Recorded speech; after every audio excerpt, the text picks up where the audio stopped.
Assalamualaikum warahmatullahi wabarakatuh. Perkenalkan, nama saya Muhammad Asman dari Universitas Alma-Ata, Prodi Informatika. Di sini akan saya menjelaskan mengenai tentang UX Design Process.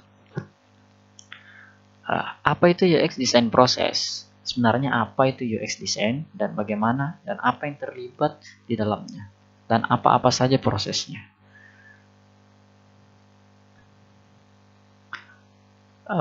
UX design process adalah proses iterasi desain untuk dapat meningkatkan usability atau penggunaan dan interface desain yang lebih optimal.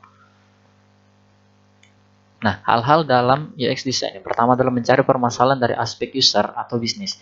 Maksud dari mencari permasalahan di sini adalah mengambil atau mengumpulkan data dari perusahaan yang berkaitan dengan UX design proses nanti ke depannya yang akan kita gunakan.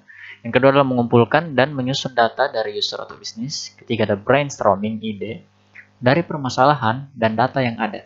Yang keempat, membuat solusi desain. Yang kelima, melakukan tes dari solusi desain. Stakeholder yang terlibat. Ada 4 stakeholder yang terlibat dalam UX design proses ini. Yang pertama ada design team tentu saja, software engineer, product team, dan sponsor. Sponsor di sini maksudnya adalah klien. Bisa dikatakan klien. Letak UX design. Nah, di dalam IT, user dan bisnis, letak UX design itu ada di mana? Nah, dia ada di dalam sweet spot area, di tengah-tengah. Jadi, kenapa di tengah-tengah? Karena UX design atau user experience harus mengetahui sedikit mengenai bidang IT, bidang coding.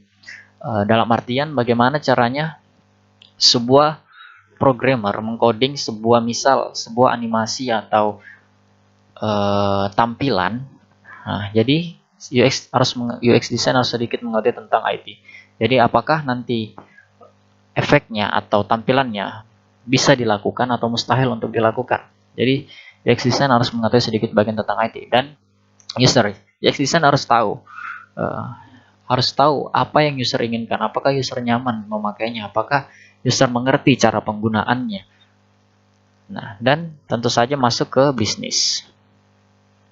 Agar tahu misal apakah efek atau tampilan ini akan sangat-sangat menguntungkan untuk bisnis apakah tidak. Sedikit mengetahui tentang bisnis IT dan user. Macam-macam UX design. Yang pertama ada user centered design, yang kedua ada design thinking, ketiga ada design sprint, empat lian acts.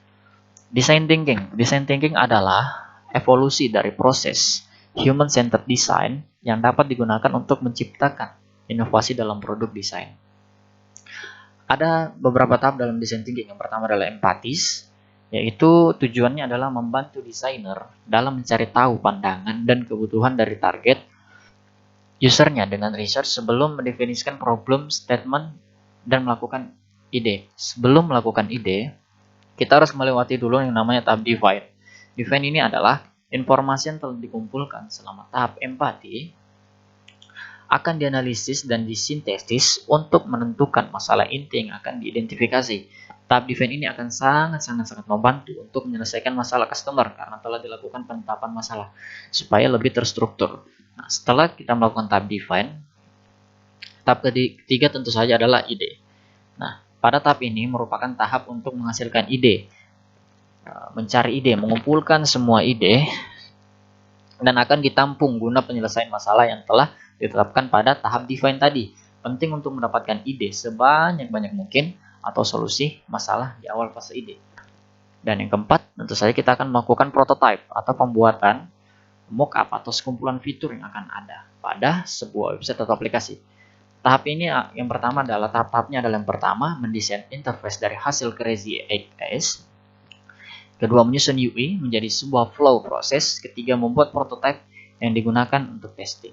Nah, pada tahap prototype ini sangat penting untuk melakukan diskusi kepada stakeholder yang terlibat tadi.